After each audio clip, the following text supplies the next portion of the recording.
E aí também não vou tentar fazer a reconstrução da argumentação, porque ele é um livro muito extenso, inclusive. Além de intenso, é muito extenso. Então, eu vou tentar fazer uma espécie de introdução à leitura do livro, né? É uma introdução, um sem número de introduções possíveis, né?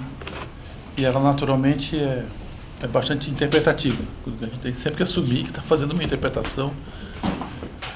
Bom, eu já entrei na apresentação por conta da pergunta do Érico, mas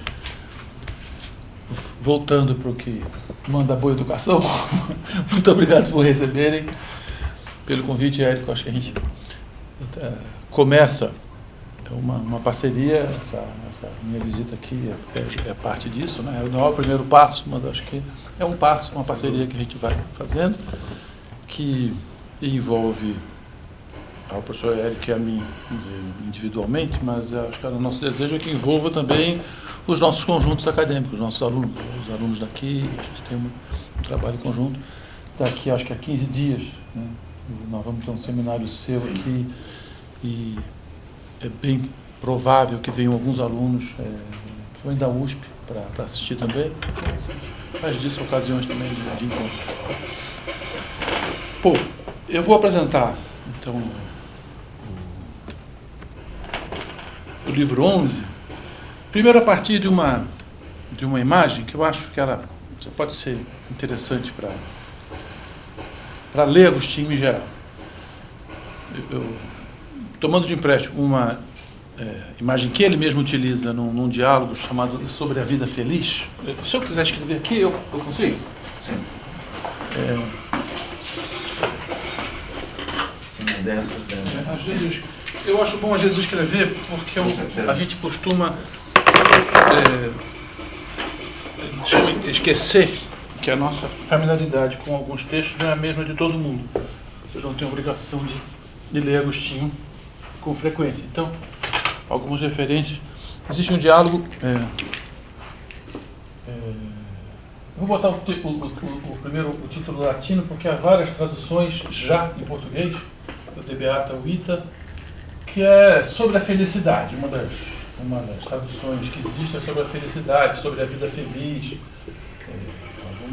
Esse beata aqui, naturalmente, é um termo latino que é anterior à ideia de beatitude propriamente religiosa cristã. É uma vida feliz, que Agostinho geralmente é um dos primeiros a já começar a reinterpretar. Bom, e no prólogo desse diálogo, ele faz uma imagem de que nós todos seríamos navegantes, né? Então, embarcados em alto mar, e as nossas decisões podem ser comentadas em termos de para onde é que nós dirigimos o nosso barco e como nós interpretamos a nossa situação como navegantes, né? Tomando de empréstimo essa ideia, eu diria que ler Agostinho é ter consciência de que nós somos como pessoas que despertam no convés de um navio. E um pouco sem memória. De repente você desperta no convés de um navio, em alto mar, sob tempestade, e se pergunta o que está acontecendo. E a situação de tempestade, de desconforto, te dá algum indício de que você não pertence exatamente àquilo ali. Aquilo ali não é a sua situação natural. Você deveria estar em outro lugar que você não sabe bem qual é. Que a gente poderia então chamar, se você também metaforicamente, segundo uma alegoria bastante complexa, da terra firme, né? Mas a terra firme é uma coisa que você depreende, cuja existência você depreende pelo fato de que está numa situação de desconforto no convés de um navio numa tempestade. Isso eu acho filosoficamente muito importante. E a importância disso aparece se a gente contrastar com Descartes, por exemplo. Vocês já devem ter lido alguma coisa do Descartes, das meditações, né, em que a filosofia começa, rigorosamente falando, quando você já está sentado na poltrona, né? Antes da poltrona, naquela confusão toda, ainda não tem filosofia, tem elaboração do método, tem tudo, mas o jogo começa quando então o filósofo tem a situação sob controle e ele vai friamente, calculadamente raciocinar, né? Para Agostinho, nunca há essa situação. A filosofia é sempre nas condições da tempestade. Você não espera chegar na terra firme. Quando você chegar na terra firme, acabou o jogo. O jogo é pensar. E a reflexão sobre o tempo ela está muito marcada por essa consciência, de que você está no meio do assunto, né? Você está in media res, né? Não tem uma preparação. Ou melhor, tem preparação, mas a preparação não é extrínseca a lidar com o problema. Ela não é prévia a lidar com o problema. Você não vai elaborar um método, um sistema para ir enfrentar o problema. Em particular, um problema como esse, né? Então, esse seria, vamos dizer, o primeiro comentário, né? A questão, para a gente ir para uma coisa, vamos dizer, que antecipa já, vamos dizer, qual é o núcleo do que eu gostaria de apresentar para vocês, é pensar o que significa, digamos, interpretar as condições em que você está como indícios ou signos de outra coisa para a qual você quer ir, né? Qual é o teu sistema? Qual é a tua hermenêutica? Qual é a tua teoria para, olhando para o convés do navio, naquelas circunstâncias, e dizer, eu consigo entender alguma coisa para além disso daqui, né? E, sobretudo, essa, vamos dizer, consciência, digamos, exilada. Eu estou exilado no convés do navio e quais são os indícios que eu tenho daquele lugar a que eu pertenço, então, onde eu não estaria nessa enrascada, né? Não é trivial, certo? Digamos que você, a fantasia é que você não tem memória, né? Você acordou ali naquela situação e aquela situação é que vai te dar pistas, indícios, sinais, ou signo, para usar um termo técnico agostiniano, signos de alguma outra coisa. E a gente deve levar muito a sério filosoficamente a complexidade disso, de você identificar algo como signo e saber fazer dessa significatividade alguma coisa. Primeiro, não necessariamente você identifica alguma coisa como um signo. E depois, signo de que, como decodificar, já é outra tarefa. Nem tudo é aquela... Para mim, uma imagem para ilustrar isso você já viu um caçador em desenho animado, né? Ele vinha andando assim na floresta e tem aquelas pegadas, né? Só falta ter um manual do lado explicando, com todas as fotos do animal que deixou a pegada, né? A pegada é nítida, bem recortada. Eu já andei na floresta com mata fechada, com um caçador. O que é pegada para um caçador, o que é indício de um animal, é uma coisa que eu teria passado ali 50 vezes e não teria nem visto. É uma coisa assim muito sutil no chão, uma árvore e tal. O cara falou assim, aqui, ó, aqui passou, a primeira vez eu tomei um susto, o cara falou, passou uma anta aqui. Eu falei, anta sou eu, porque eu não vi nada, né? Aí isso aqui é uma pegada de anta. Era um buraco no chão para mim. Isso aqui é uma pegada de anta. Ela atravessou essa pista aqui ainda há pouco, está fresca. Eu falei, como é que pode? E aí eu pensei no Agostinho, falei, essa ideia do signo, ela não é trivial, você enxergar alguma coisa como signo. Então, um pouco olhar para o convés e ver signos é uma tarefa complexa, e decodificar o signo ainda é outra, né? Se é que é possível, propriamente, decodificar o signo. Me interrompam a qualquer momento, tá? Por favor.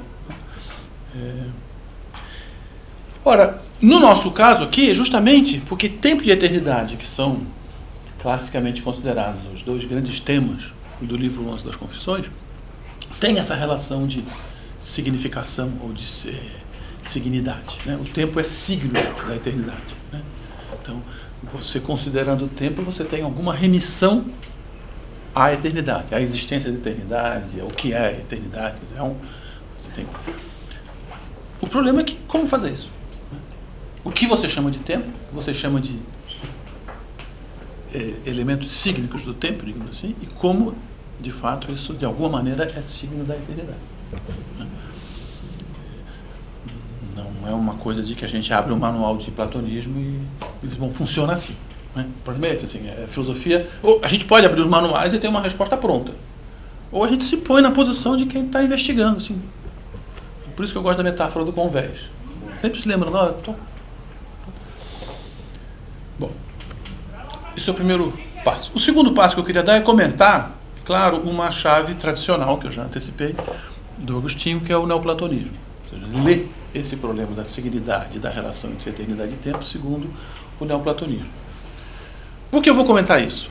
Não para reafirmar, porque isso está super afirmado e reafirmado, mas para insistir no fato de que é uma interpretação, com a qual, inclusive, eu concordo, mas a gente não pode esquecer que é uma interpretação, né? Quer dizer, é claro que a fonte dessa interpretação é o próprio autor, né? Ele deu indícios nas suas biografias, nas suas autobiografias, em vários textos diversos. Talvez O lugar clássico para isso é o famoso livro 7 das Constituições, né? O livro 7 ele faz uma espécie de autobiografia intelectual, uma espécie de, porque não é bem isso, mas é possível reconstituir o trajeto de Agostinho intelectualmente dali no livro 7, e ele é importante para o contato com o neoplatonismo. Mas quando eu digo muito importante, na verdade eu já estou carregando algumas décadas, pelo menos, no século XX, né, de interpretação. Porque ele, em vários outros momentos, dá importância a outras coisas, a outros embates, a outras escolas filosóficas com as quais ele conviveu, às quais ele deu adesão de alguma maneira e com as quais ele, em tese, rompeu. Com o próprio Neoplatonismo, que foi muito próximo, mas também não ficou aderido. Né? Para dar um contra-exemplo, o famoso maniqueísmo. Né? É moeda corrente que Agostinho então deixou o maniqueísmo para trás, e o contato com o neoplatonismo terá sido decisivo para isso. Mas eu conheço bons comentadores do século XX que hesitam e digam, mas em certas passagens a gente poderia ler Agostinho como ainda, apesar dele mesmo e apesar do que ele próprio afirma, impregnado de dualismo maniqueísta. Não do dualismo platônico, por exemplo, corpo e alma, mas de dualismo maniqueísta, bem e mal. Tal. Então, afirmar a presença do neoplatonismo é uma estratégia e é uma interpretação. Um dos grandes responsáveis por isso é o Pierre Courcelles, que é um autor francês. O Pierre Courcelles é sobretudo um historiador muito prudente. Às vezes ele mesmo diz, olha, o que eu estou fazendo é análise histórica, documental, interpretação filosófica é com o pessoal ali da Sorbonne. Não é comigo, mas ele é tão modesto, tão prudente, que aí as análises dele têm muito valor filosófico, porque você fala, bom, o cara é comedido, então até onde ele vai, você vai junto. Né? Não necessariamente aderido a ele, né? Mas pode ir junto, é um pensamento... Então, é uma reflexão sempre muito rigorosa. Uma obra que se chama Recherche sur les confessions. É um livro de 1950. Eu estou só mencionando pelo seguinte, esse livro é um marco que ele inventou, porque hoje em dia você sabe que ele, sem má fé, mas ele fabricou historiograficamente uma coisa que, na verdade, os documentos já não sustentam tanto. É a ideia de um círculo milanês. Agostinho, quando viveu em Milão, num momento estratégico da vida, teria tido contato com o chamado círculo milanês, que era um círculo de pensadores, filósofos neoplatônicos. Né? Em parte é verdade, ele teve contato com importantes neoplatônicos em Milão nessa época. Mas não havia propriamente um círculo milanês, uma escola tão bem descrita, tão constituída. Né? Foi mais uma reconstrução historiográfica do Pierre Courcelles do que propriamente um fato, um evento ali em Milão na década de 50 do século IV. Então você veja, bom, isso é década de 50 do século XX, são 1.600 anos de distância, né? Ele fez uma concepção e que foi muito importante porque, mesmo, digamos que errada historiograficamente, ou questionada pela historiografia posterior, ela deu impulso a uma investigação mais detida sobre a importância e o peso específico do neoplatonismo na filosofia de Agostinho. Né? Quer dizer, quando eu digo neoplatonismo, você sabe, quer dizer, já é uma interpretação do Platão, né, a partir de uma certa via de investigação aberta pelo diálogo Parmênides do Platão. Ali, alguns filósofos, o mais importante deles, com certeza, na Fortuna Crítica, é o Plotino, teriam pego o platonismo desenvolvido por aí, e Agostinho seria um herdeiro do Plotino, ou lendo os próprios textos do Plotino, algumas traduções em Florilégios, ou via Porfírio, mas ele recebeu isso. Então é isso que a gente chama de neoplatonismo. A gente não Agostinho, né? Agostinho é dos platônicos. A figura do neoplatonismo é uma figura, vamos dizer, novamente historiográfica do começo do século XX. Então, o Courcelles teve o mérito de ter jogado o farol sobre o neoplatonismo, e seja muita coisa. E um autor importante, eu vou mencionar aqui, porque eu vou falar dele mais tarde, mas não é tão estratégico, só para vocês saberem que isso existe. Um cara chamado Maia, Cornelius Maia, é um título de alemão enorme, feio, mas eu vou pôr aqui para vocês saberem que isso existe, mas não é também uma obra... E é uma obra revolucionária, de certo modo, por incrível que pareça.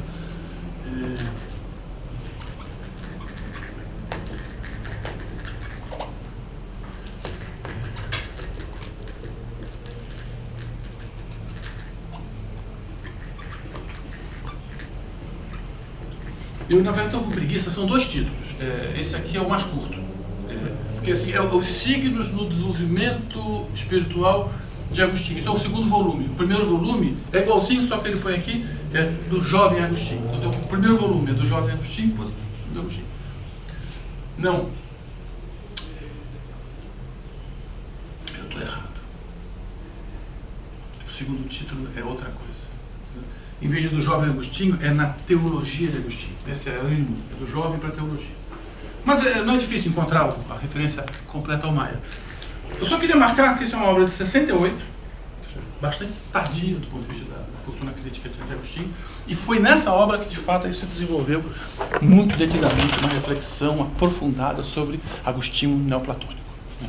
Assim, como o neoplatonismo é estratégico. Tá? Então, perdi um pouco de tempo nisso, mas eu queria salientar que isso é uma vertente de leitura de Agostinho, que tem os seus senões. Isso me importa também.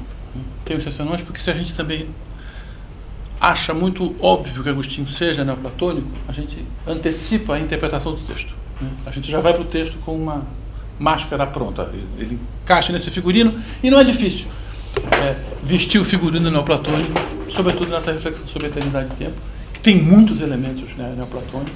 Tem passagens que parecem bastante decalcadas mesmo em textos do Plotino, no sentido de uma certa imitação literária até.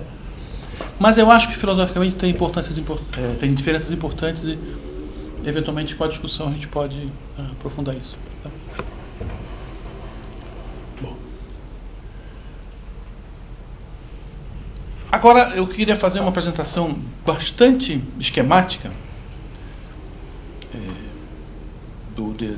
desse par de conceitos, na verdade, para introduzir um terceiro conceito, que eu acho que costuma ficar mascarado na leitura do livro 11, mas que já está presente na obra do Agostinho bem antes, e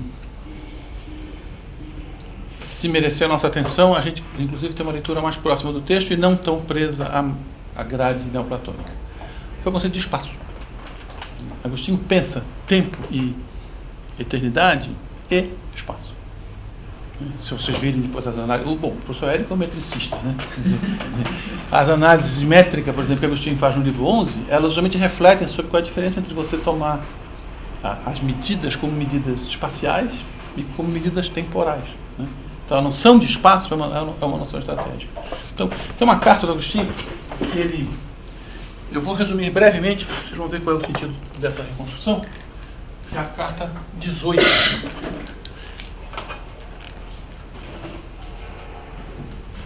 Eu posso apagar isso, né? Sair apagando? Já era. Bom, agora já era.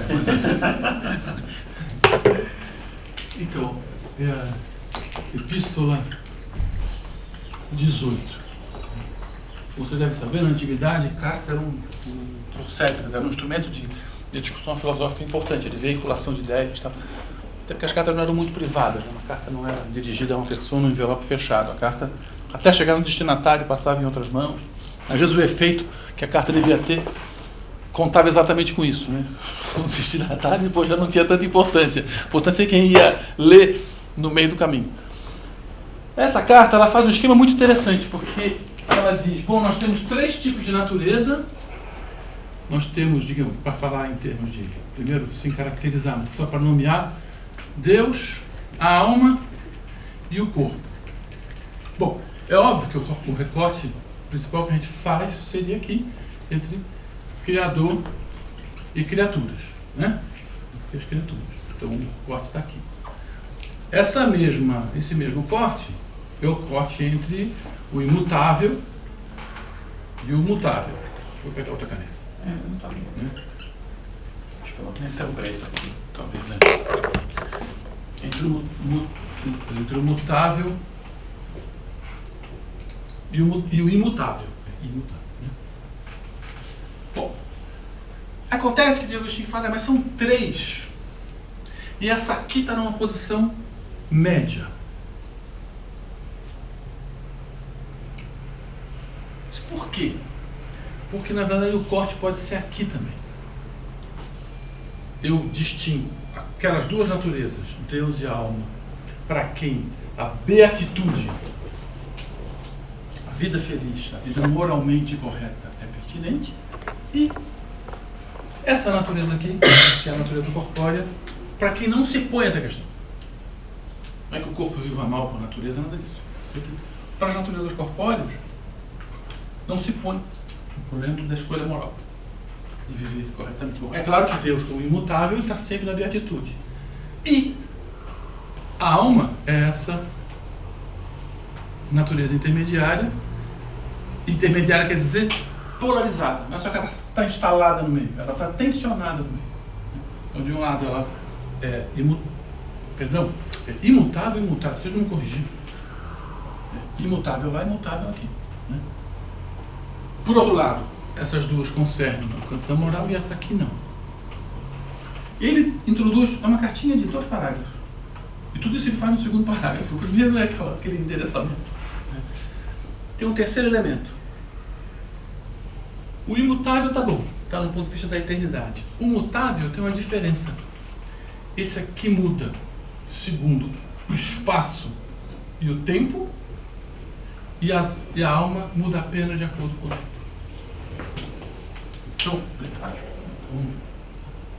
Então o que importa é aqui, ó. Então, aqui, né? Isso aqui é o imutável.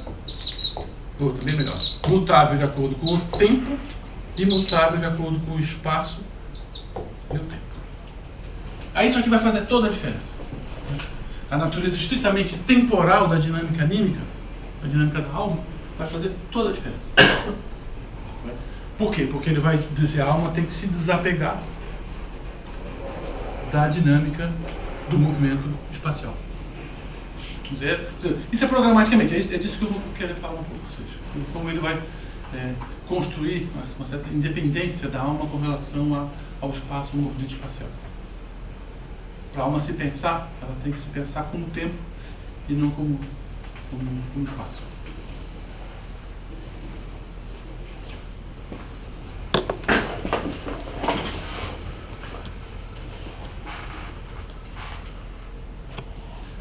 Feita essa apresentação, eu queria dar um segundo passo, que é tentar situar a discussão do livro 11 num desenho geral da argumentação. E aí eu vou fazer isso em 3 passos. Primeiro, pensando a inserção do livro 11, entre outros livros. Depois, um esquema bem geral, nem por isso insignificante, do livro 11. E, em terceiro lugar, o prólogo do livro 11. Quer dizer, como prólogo, ele vai dar, vamos dizer, a matriz de investigação para essa estrutura interna do livro. Tá? Então, com relação à situação na obra, o que eu diria? É sempre muito óbvio, mas as coisas óbvias são sempre interpretativas. O livro 11 é o herdeiro, eu falo herdeiro de propósito, do livro 10. E o livro 10 se destaca, na sua fortuna, intrinsecamente, por uma análise da memória. Né?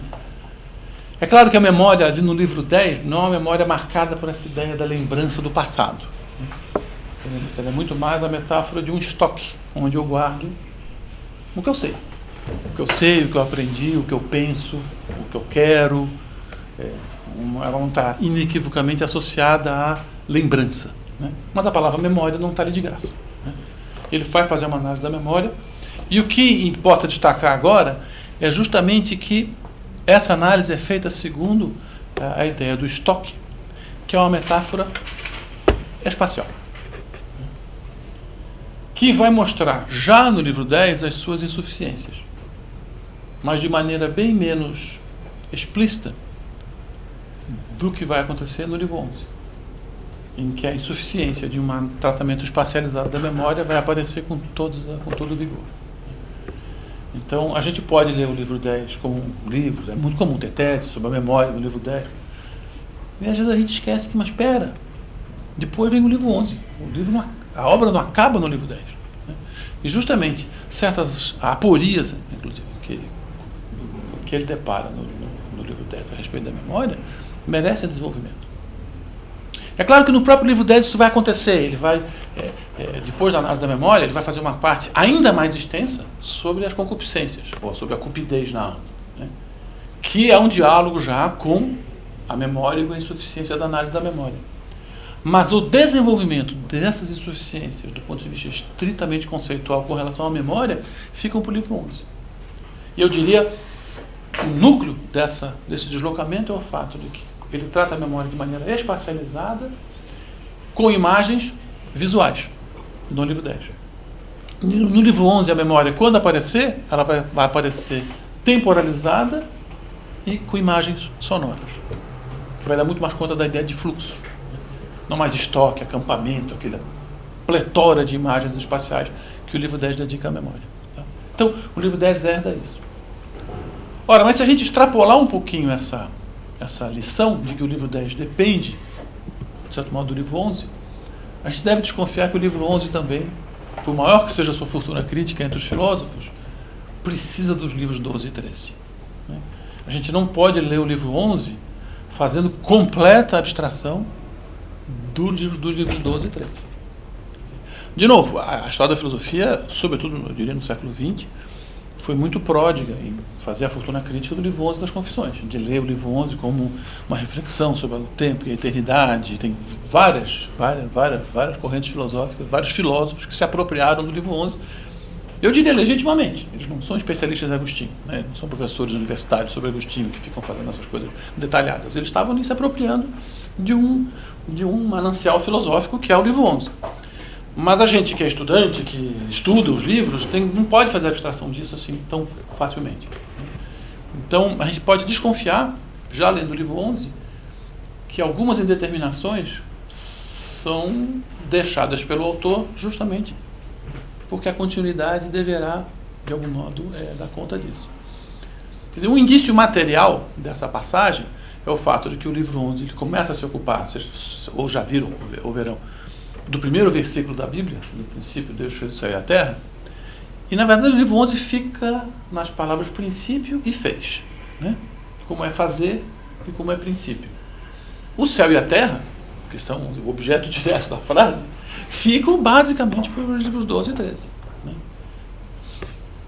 Não é difícil a gente desconfiar que pode ter algum efeito de rebote.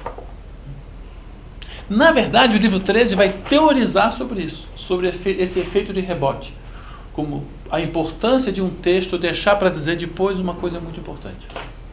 É muito legal, o Agostinho pensa sobre isso. Ele fala, Deus fez isso quando ditou o Gênesis. Ele atrasou falar do Espírito Santo, ele fez um descompasso na Trindade, ele fala do Pai e do Filho, demora a falar do Espírito Santo, e ele pensa, por que essa demora? Vejam, essa demora é de 2 versículos. Né?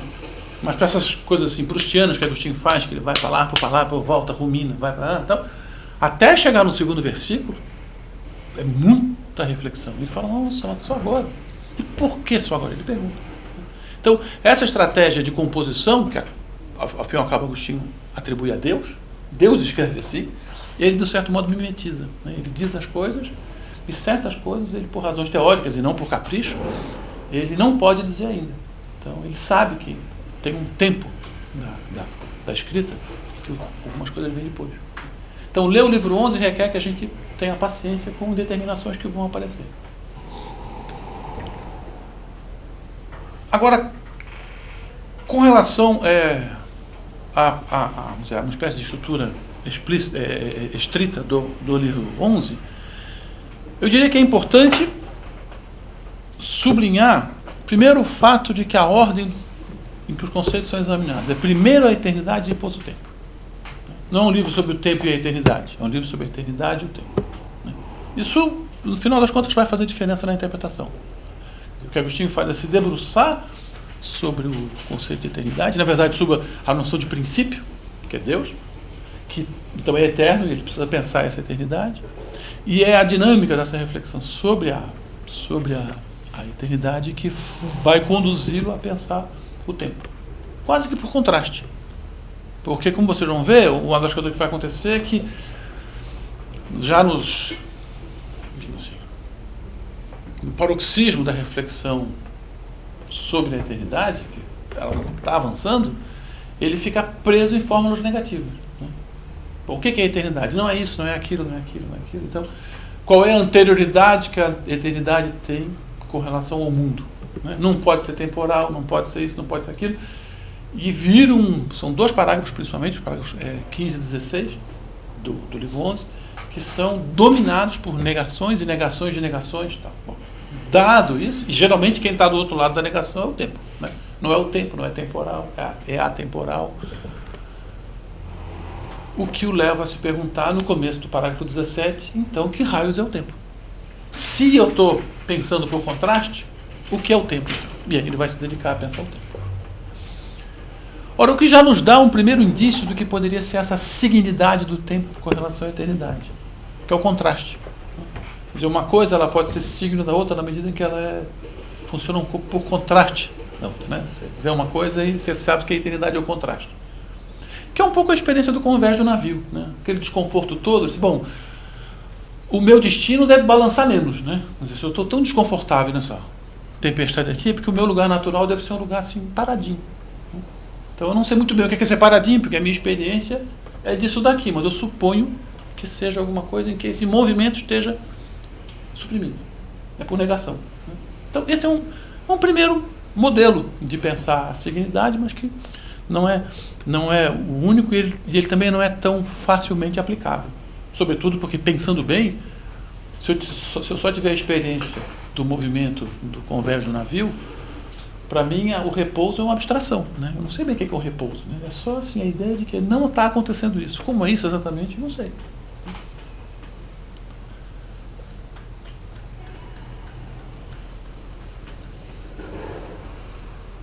É claro que uma das coisas importantes ao ler o livro 11 é perceber que essa expectativa de contraste, de um certo modo, ela vai se frustrar ou talvez vai se transformar. Por quê? Porque o tempo vai se mostrar ainda mais complicado, ainda mais enigmático. E eu vou descobrir que a negatividade está no pensar sobre o tempo. Isso tem 2 possibilidades, 2 vias de levar a conversa. Acho que as 2 são pertinentes em Agostinho, a gente precisaria conseguir conciliar as 2 em algum momento, que não vai ser hoje. Né? Eu não vou conseguir. Mas, uma é dizer, tá bom, então eu preciso repensar o conceito de eternidade e pensar alguma positividade nele. Se o tempo é tão negativo, se ele é que é enigmático, se ele é que é tão ininteligível, negatividade nesse sentido, inclusive, de uma certa opacidade para o conhecimento, né, para a inteligibilidade. Pode ser que eu tenha que agora inverter o jogo e pensar que a positividade está na eternidade. Que é conceitualmente muito difícil, porque isso pode resultar em mero dogmatismo, né? Então a eternidade é isso, abre lá a Bíblia. Né? Eu acabei de vir num congresso em que eu assisti umas comunicações sobre Agostinho, saídas diretamente das catacumbas das igrejas. Assim, era tudo Agostinho dogmático, tudo certinho, arrumadinho e tal. Eu falei assim, nossa, mas não é esse cara que eu conheço. O cara que eu conheço pensa. Né? Tá tudo arrumadinho. Então, o perigo da gente falar uma eternidade positiva é que parece que vai ser um repertório de dogmas. Não é isso. É você repensar diante da ininteligibilidade do tempo o que foi mesmo que você disse sobre a ininteligibilidade da eternidade. Isso é um caminho. Um outro é perceber que o tempo também está submetido a uma certa negatividade, porque ele está sobrecarregado com as categorias da espacialidade. A minha maneira de pensar o tempo está sobrecarregada de espacialidade, então eu preciso negar a espacialidade no tempo. Então, assim como eu vinha depurando a eternidade de aspectos temporais, quando eu vou pensar a temporalidade, eu percebo que o meu pensamento está contaminado de espacialização. Então eu preciso fazer um trabalho negativo sobre o tempo, mas porque o espaço está ali impregnado. Então não é um livro fácil de ler, e por isso essa ordem é importante. Eternidade primeiro e tempo depois. Né? Você vai como que aprofundando uma tarefa, com perdão dos kantianos, crítica. Mas a crítica é nesse sentido, não kantiana, mas de simplesmente fazer uma crítica da linguagem do pensamento. Você fazer uma análise, dizer, olha, pensar espontaneamente assim não é pensar corretamente. Né? O pensamento espontâneo, a linguagem espontânea, ela carrega sintomas, né? Carrega vícios. Então, você tem que justamente interrogar o espontâneo. Essa linguagem espontânea sobre o tempo tal, precisa ser interrogada. Até aqui? Tudo bem? Tá.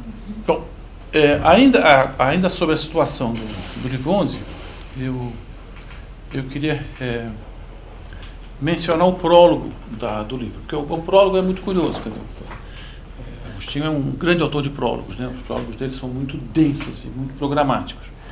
Quer dizer, o que eu acho que a gente pode aqui, de maneira breve, para não ser em demasia prolixo, salientar sobre o prólogo.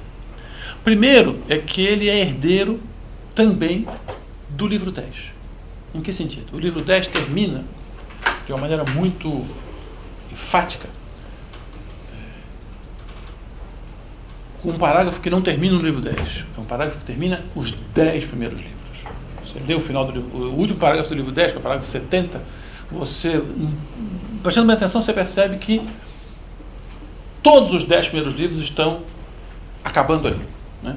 É um rito eucarístico, é como se fosse o bispo fazendo lá a consagração do corpo e do vinho, do corpo e do sangue de Cristo, distribuindo para os fiéis e dizendo: agora a gente precisa ler a Bíblia. Posso fazer essa caricatura, mas é uma imagem séria para Agostinho. Essa ideia do rito eucarístico é sério, porque o que ele está falando, o mais importante é a ideia de que o pão e o vinho que ele está mobilizando vai ser repartido. Isso muda o jogo todo. Ele está deixando uma perspectiva individual de análise dos problemas filosóficos por uma perspectiva, digamos assim, para usar um termo agostiniano, caritativa, fraterna.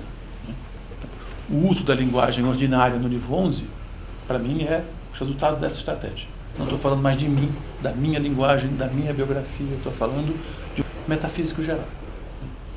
Então, a Eucaristia, ela, de certo modo, ela simboliza essa horizontalização, né, e quase que apagamento das singularidades biográficas. Então, e qual é o veículo para isso? Ou melhor, qual é o objeto desse gesto? Todos devem olhar para a lei divina, que é justamente o mandamento da caridade. Ama o próximo. Isso aqui é interessante. O mandamento da caridade é a lei que precisa ser examinada. Não precisa de um veículo, porque a lei é intangível. Né? O que é a lei? Como é que eu vou pensar a lei?